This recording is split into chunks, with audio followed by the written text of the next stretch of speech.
Hi everyone, welcome back to my channel. কেমন আছো সবাই? আশা করছি সবাই খুব ভালো আছো। তো সবার প্রথমে তোমাদের সকলকে হ্যাপি নিউ ইয়ার, নতুন বছরের অনেক শুভেচ্ছা। তো আজকে তোমাদের সঙ্গে আমি একটা ব্রাইডাল শাড়ি ড্র্যাপিং শেয়ার করছি।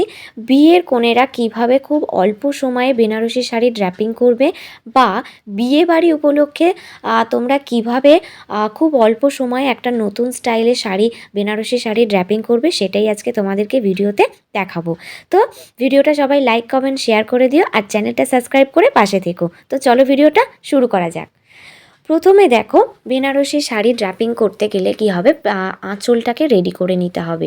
কারণ বেনারসি শাড়ি অনেকটা ভারী হয়, আর শাড়িটা প্রথম থেকে ড্র্যাপিং করে লাস্টের দিকে আঁচল করতে গেলে কিন্তু প্রবলেম হয়। তাই সবসময় আঁচলটাকে এইভাবে রেডি করে নিতে হবে। আমি এখানে ছোট ছোট করে প্লিটস বানিয়েছি।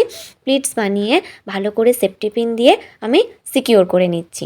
এইভাবে দেখো, অনেকটা আঁচল আমি বড় করে সেফটি পিন দিয়ে সিকিওর করে নিয়েছি।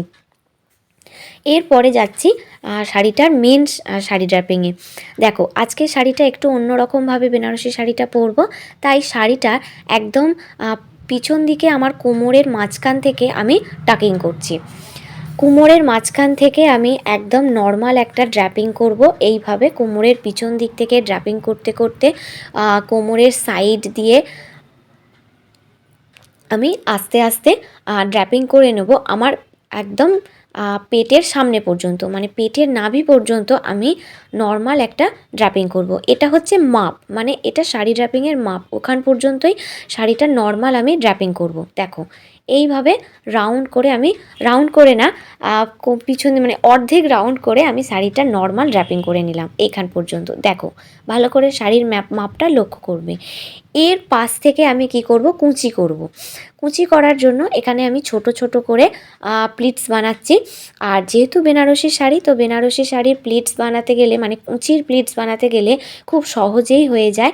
বেনারসি শাড়ির প্লিটস বানাতে বেশি পরিশ্রম করতে হয় না। অন্য শাড়ির যেমন একটু পরিশ্রম হয়, ভালো করে গুছিয়ে ধরে নিতে হয়, নিচের দিকে প্লিটসগুলো ঠিকভাবে অগোছালো হয়ে থাকে, ঠিকঠাক হতে চায় না।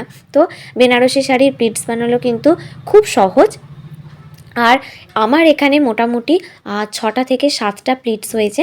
আর প্লিটসগুলোকে আমি একটু ভালো করে কি করব, গুছিয়ে নেব।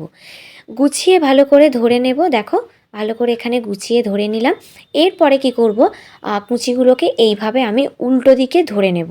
তাহলে কি হবে, যেহেতু আমার এখানে 2-in-1 কালার আছে, আর আমি রেড কালারের কুচিটা আমি উপর দিকে দিতে চাইছি, প্রথম কথা। দ্বিতীয় কথা হচ্ছে, এইভাবে উল্টে ধরে নিলে কি হবে, কুচির যে প্লিটসগুলো সেগুলো বেশ ভালোভাবে একটা একটা করে বোঝাও যায়, আর দেখতেও ভালো লাগে, একটা অন্যরকম স্টাইল মনে হয়। তো দেখো, এরপর প্লিটসগুলোকে আমি একটা একটা করে ছেড়ে একটু করে ধরে নিলাম। নিয়ে ভালো করে দেখো আমি এইভাবে গুছিয়ে নিচ্ছি, যাতে আমার একটা একটা প্লিটস ভালো করে বোঝা যায়। এরপরে আমি কি করব, একটা একটা করে প্লিটস যে আমি ছেড়ে ধরেছিলাম উপর দিকটা করে, সেখানে একটা সেফটি পিন দিয়ে কুচিটা আমি এইভাবে সিকিওর করে নেব। অবশ্যই বেনারসি শাড়ির কুচিতে সেফটি পিন দিয়ে সিকিওর করে নেবে, না হলে কিন্তু খুলে যাওয়া বা ঘেঁটে যাওয়ার সম্ভাবনা থাকবে। এরপর যেখান পর্যন্ত নর্মাল আমি ড্র্যাপিং করে ছেড়েছিলাম পেটের নাভি পর্যন্ত, তার পাশ থেকে এই কুচির প্লিটসগুলো করে সাইডে করে আমি কুচিটাকে টাকিং করে নিলাম। আর দেখো, আমার কুচির যে প্লিটসগুলো সেগুলো কত সুন্দর দেখতে লাগছে। এরপর আঁচলটা আমার রেডি করা আছে, কিন্তু সাইডে যে আমার পেটিকোটটা এখনও দেখা যাচ্ছে, সেটাকে আমাদের কি করতে হবে, ঢাকতে হবে। কুচিটা যেখানে ড্র্যাপিং করেছি তার পাশ থেকে শাড়িটা কি করব, কোমরের পিছন দিকে আমি একটা নর্মাল করে ড্র্যাপিং করে নিচ্ছি। নর্মাল এইভাবে ড্র্যাপিং করে নিচ্ছি। নর্মাল এইভাবে ড্র্যাপিং করলে কি হবে, পেটিকোটটাও ঢাকা পড়ে গেল, আর শাড়ির পিছন দিকটাও আমার মানে ভালো সুন্দর, মানে একটা শেপ চলে এলো। এরপর ওই শাড়িটা পিছন দিকে নর্মাল ড্র্যাপিং করে নিতেই আঁচলটা এইভাবে ঘুরে আমার সামনের দিকে চলে আসছে। আর আঁচলের প্লিটসগুলো আমি এইভাবে দেখো একটু গুছিয়ে ধরে নিয়ে আঁচলটা সোজাসুজি আমি এইভাবে আমার কাঁধে ফেলে নেব, এইভাবে। তাহলে শাড়ির ফ্যাশনটা বা স্টাইলটা বোঝা গেল। একদিকে কুঁচি যাচ্ছে আর একদিকে আমার আঁচলটা এরকম ইউ শেপে আসছে। এরপর আমি কি করব, আমার আঁচলটা রেডি করার সময় যে সেফটি পিনগুলো দিয়েছিলাম, যেগুলো এক্সট্রা সেফটি পিন, সেগুলোকে আমি খুলে নিচ্ছি। নিয়ে সামনের দিকে আঁচলের একটা প্লিটসকে আমি এইভাবে টেনে নিয়ে আমার সামনের দিকে ভালো করে কভার করে নিয়ে আমি সেফটি পিন দিয়ে সিকিওর করে নেব। দেখো সামনের দিকটা হয়ে গেল। আর কোমরের কাছে আঁচলটা কিন্তু এরকম ইউ শেপে থাকবে। আর প্লিটসগুলো আমি একটু গুছিয়ে নিচ্ছি।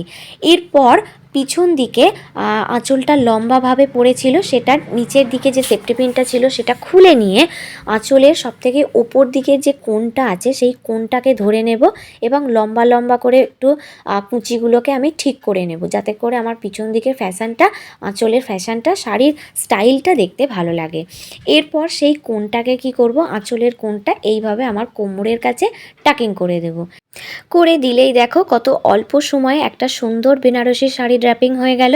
বিয়ের কনেরা এই শাড়িটা বিয়ের দিনেও পরতে পারে বা রিসেপশানের দিনেও পরতে পারে, খুব সুন্দর লাগে। আর এখন এটা এই শাড়ি ড্র্যাপিংটা ট্রেন্ডিংয়ে চলছে, মানে বেশিরভাগ বিয়ের কনেদেরকেই দেখছি যারা মডেল সাজছে, তো তাদেরকে দেখছি যে এইভাবে শাড়ি ড্র্যাপিংটা তারা করছে। তো সেই জন্য তোমাদের সঙ্গে শেয়ার করলাম।